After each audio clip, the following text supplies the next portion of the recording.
Hey, welcome to the Sword of the Spirit YouTube channel. I'm very happy to have you here. This is my first video ever. My name is Brent, and I'm a complete amateur, but I wanted to give this a shot by making the first step, so please be kind.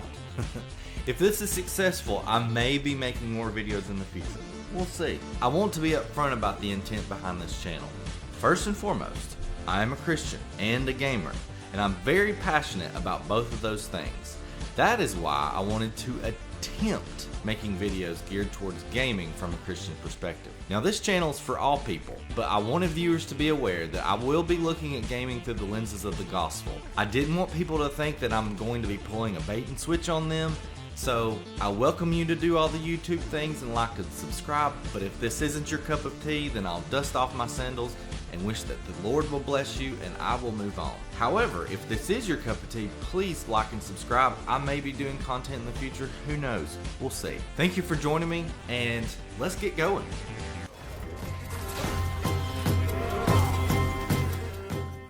Welcome again to the Sword of the Spirit YouTube channel. This is my review of God of War Ragnarök.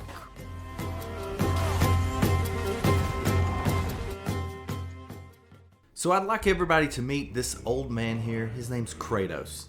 Kratos had himself a midlife crisis, and a very severe midlife crisis at that. He goes through all the pantheon of Greek gods and kills just about all of them. And then he decides he wants to move completely to a different mythology. He wants to settle down, build himself a nice little cabin in the woods with his new wife and child.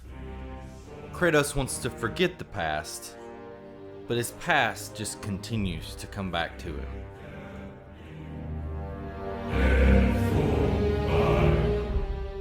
God of War Ragnarök, which is the 8th game in the series, is a story-driven action-adventure game with some RPG mechanics. It's currently playable on PlayStation 5 and 4 with hopes of a PC release in the distant future. It is a direct sequel to the 2018 game God of War, and they've made some minor tweaks to the gameplay formula. It is a game that is rated M for mature. God of War Ragnarök takes place in the 9 realms of Norse mythology, from the bitterness of Fimbulwinter, to the jungles of Vanaheim, to the mines of Svartalheim. There are a vast array of places you're going to discover as you make your way through the realms. The game design is not open world, which I'm personally very happy to see. The game design is frequently a mix of linear areas with multiple branching pathways. On occasion, there are some open zone-based areas with linear areas branching off of them. That's not to say there isn't any exploring to be had. In fact, there actually is hours and hours worth of exploration to be had. Here are my thoughts. I believe that Ragnarök has crafted some of the tightest level design in gaming. In order to find all the secrets, you're going to need to look in every single little nook and cranny to find all of the branching paths that would be easy to miss if you're really not looking. So in comparing the two, between God of War Ragnarök and God of War 2018, I've noticed that the world has a different design to an extent. It seems that it's more bright and colorful in Ragnarök versus more drab in God of War. And I welcome that personally. Some people like that kind of low tone, kind of a dark feeling in a game. I love color. I like things to be vibrant. So that is something I've noticed about this game. It's actually very beautiful. Compared to an open world game, a lot of the areas or the things you see in the distance are not something you can physically go to. That's something to be expected of this particular design style in a game. And I can understand that whenever it comes to trying to create a narrative, you have to have that focus on the path that you're on. If you start going astray and trying to create all these different little markers that you have to go to that open world games tend to do, it tends to break the immersion for me, and it tends to break the urgency of the storyline. You shouldn't have come. He took my son. What makes you think I won't do the same?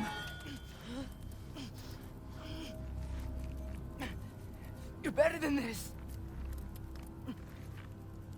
With the success of plot delivery in God of War 2018, I really can't not talk about storyline. My only problem is that if I talk too much about storyline, I'm probably going to give spoilers.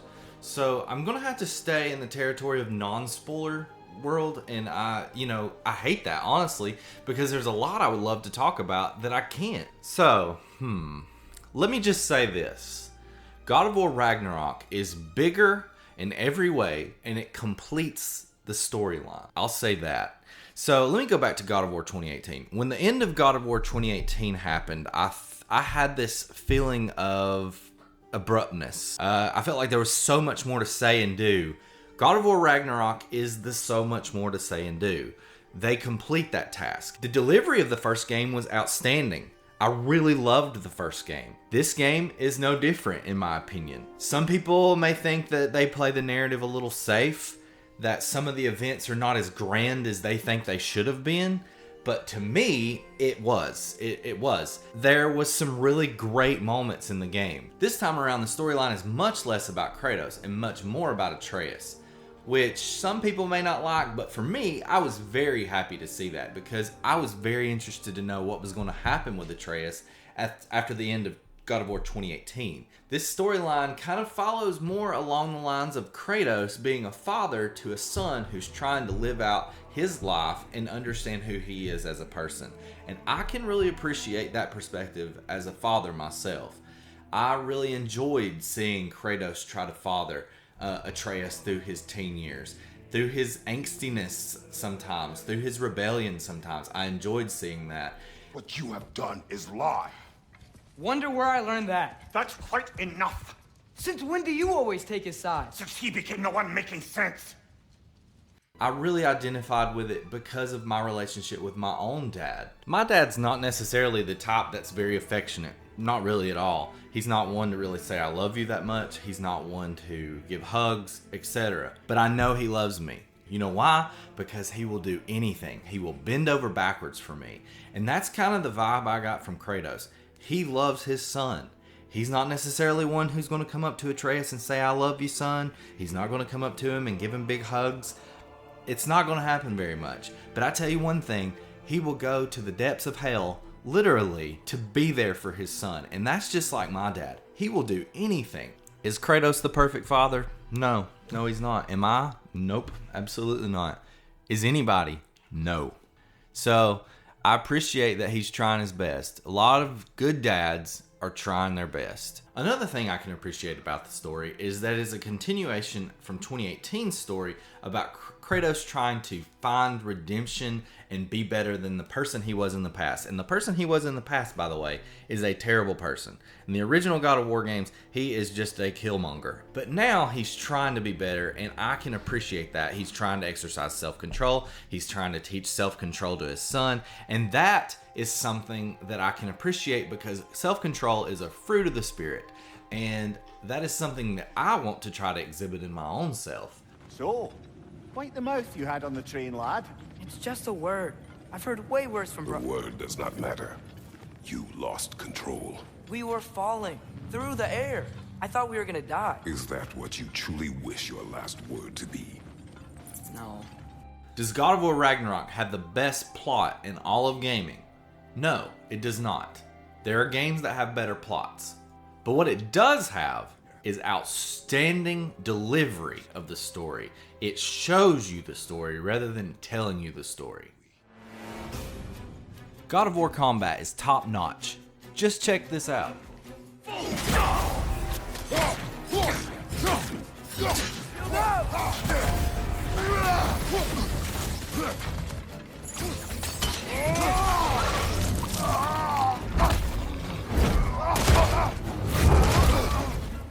To me, the crowning jewel of God of War Ragnarok is its combat. Just like the game before it, it is very enjoyable to have that axe, to throw that axe and recall it back, and then using the Blades of Chaos, sweeping the enemies. It is really fun. And I played it on Give Me No Mercy, so I had some struggles at times. I died quite frequently, actually, and I like that. Personally, I want a challenge. I want it to be difficult. So I really wish I would have played on Give Me God of War, because I think I would have enjoyed it even more. The combat is silky smooth. It is seamless. And I really don't know what else to say. Except I can say one thing. The combat in God of War Ragnarok is better than 2018. Why? Because there's more enemy variety, which is something that the first game needed. And they fixed it. They fixed it with Ragnarok. There are many more enemy types you can fight, so that keeps things fresh as you go through the combat in the game. Overall, there's not much criticism I can offer towards the combat. I'm not going to say a whole lot about progression because it's largely similar to God of War 2018. So if you know that system, you know this system pretty much. But the thing that's different to me is that there's more, unique combos that you can do that was not in the original game. For those unaware of how God of War's progression system works, it's very RPG-like. It has two ways of progressing. It can be gear, or it can be through ability upgrades via experience points. And those ability upgrades are like combos that improve over time. So you'll learn one aspect of the combo, and then you'll upgrade it, and then you'll learn a new aspect of the combo. So that eventually by the end game, you'll be able to string whole lines of combos together and improve the abilities and stats of each individual combo that you use frequently. When you use a lot of the same types of abilities, that will trigger the ability to upgrade those to boost their damage or their defense, etc. Very RPG like I said. Same is included with going to the vendors and upgrading your supplies. You not only upgrade Kratos, you upgrade Atreus as well, just like you did in God of War 2018. Not much I can say, but that is pretty much the same. Nothing much I can criticize either, because it all attributes to the combat system, which I've already said is great. The sound work in this game is absolutely great. I mean, it's top notch, just like the rest of the game. Why don't you just listen to it for yourself and decide?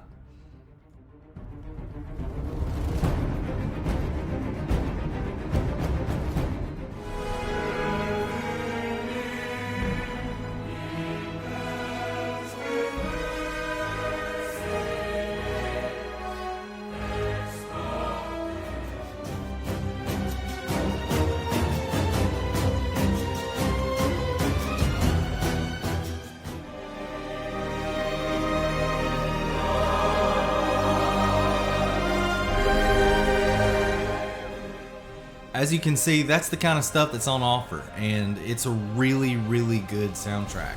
Does it have like the same level of earworms and melodies that are on par with games like the original Zelda and Mario Brothers and Final Fantasy and Castlevania? No, it doesn't. None of those are like earworms. It just does a really good job of setting the atmospheric tone.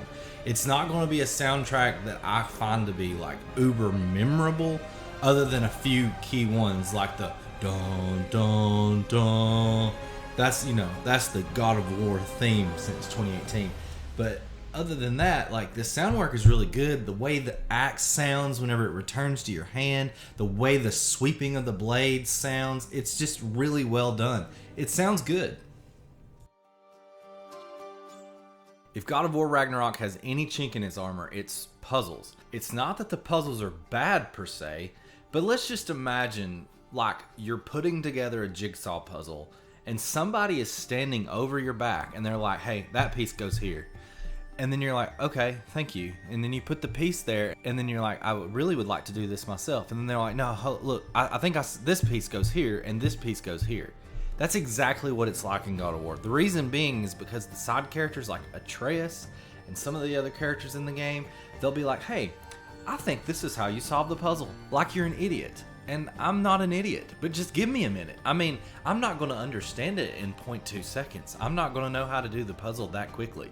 But don't tell me, because if you tell me, I'm not going to be able to enjoy the process. I'm going to feel like it's spoiled. It's like doing an escape room with the operator of the escape room telling you how to find the next step. It's not fun.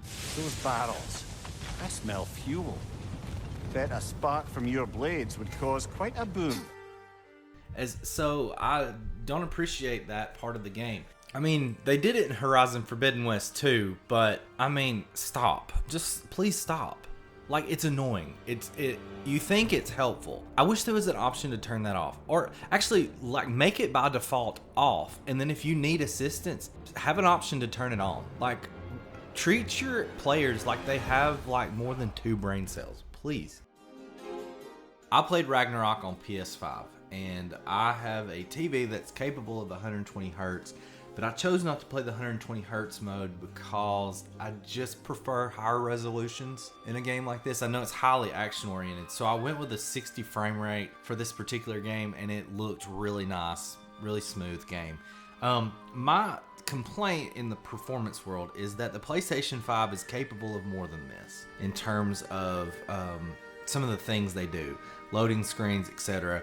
The shuffling through corridors in order to mask a loading screen.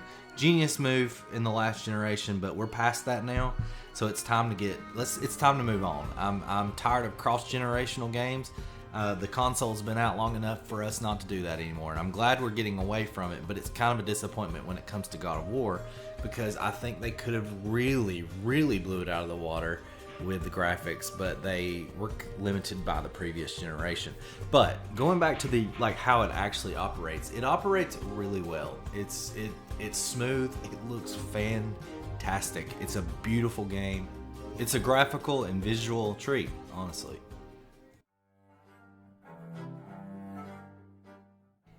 If it's not already painfully obvious from listening to the review, I had a fun time playing God of War Ragnarok.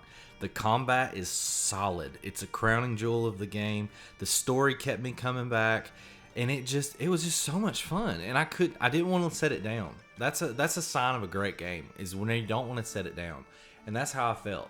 And I probably played the game, I don't know, probably 60 hours. I really cleared I cleared most all the content, cleared the final boss fight. And a lot of times for me, whenever I clear a final boss fight, I lose my drive to continue playing the game because I've seen the credits roll. Up until that point, I was sold. I was absolutely sold. It was awesome. So I'm going to do something a little different that I haven't seen done by review outlets on YouTube or via articles, etc. I'm going to provide a content guide. And what I mean by that is how clean a game is for you to play or for your kids to play. It's just a guide to help you determine whether or not this is right for you or for them. So if you're a parent, I recommend you look at the ESRB ratings for a game. That's very important. It's important for you as a parent to curate the content of what your kid is consuming. And it's infra-mature for a reason. It's meant for kids, or not kids, it's meant for people that's 17 or older. And if they don't fit in that category, they shouldn't be playing the game. And that's true with this game. This game has language in it. It actually doesn't happen as much as you would think for an infra-mature rated game, but there's some characters that occur on the screen. Brock and Thor. Those two come to mind especially. Whenever they come on the screen, I expect a lot of cussing. A lot of times they're saying the F-bomb, just cussing in general, filthy mouths, and it's not something I personally appreciate, but I'm not going to fight because I know it's an infra-mature game, and I know that that's going to be in it. I'm not going to pitch a fit, and I'm not going to try to rally to change things about that. It's just how it is. But it also is true for the violence level. That's not something your kids need to be seeing. There's events where enemies are killed very brutally, very gory. Not as bad as I've actually seen in previous God of War games. I'm talking about the original God of War games.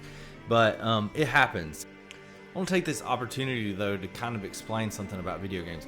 Yes, a lot of video games have violence in them. That's part of it. And what we're doing on the screen is not something that we should be doing in real life, like chopping people with an axe or shooting people, etc. The only ones who take it to heart are the ones that are truly deranged, the ones that are truly just sick in their head. I pray for those people, hope that they're cured and that they're blessed, but that's what the problem is that when they get a hold of this content, their mind cannot discern reality from non-reality. And that's true across all forms of media. Music, from movies to books, etc. They take it to heart and they cannot separate the two. That is not the sign of a healthy, normal individual. A healthy, normal individual knows that whenever these things are happening on screen, it is not something they should do in real life. But anyways, but yes, when it comes to the content of the game, you do need to consider that, especially for your children, that it has those things in it. Does it have any sexual content that I can think of? No. If you're trying to avoid, which I hate to use this term, but like wokeness, if you're trying to avoid that, then you really shouldn't have much concern with God of War. There's not any of that in the game, except for one mission. There's one mission that does cross that line, but it's nothing worth getting your knickers in a bunch. You can just actually ignore it if you want to and continue on with the game. If you have any more questions about that kind of stuff, feel free to send me a message or send me a direct message or something of that nature, and I will try my best to help you navigate that with your kids or for yourself. So, as for the verdict on God of War Ragnarok, I guess I need to go over how I plan on doing my rating system. I'm going to be using kind of a gold, silver, platinum, brass, bronze, etc. top system to help determine what level the game is for me. So I'm going to stop and put the review scale up on the screen so that you can look at it and kind of determine what I mean whenever I give something a different rating. Just don't try to translate this scale into numbers, because this doesn't necessarily translate into numbers. A gold could be a 10 out of 10, and a platinum just means that 10 out of 10 is a better 10 out of 10 than the other 10 out of 10s. I know that may not make sense, but to me it's hard to put it on a number system, so I just had to define what the different levels mean. So just look at that. If you want to pause, you can check it out, and then I'm going to move on. For me, God of War Ragnarok is a gold game, which means to me it's a must-play game. I recommend it to everybody. I think it's a game that everybody needs to sit down and play. It means it's a cream of the crop game, one of the best out there. Highly recommend. Thank you for coming and listening to my review. I really enjoyed doing it, and I hope to do more.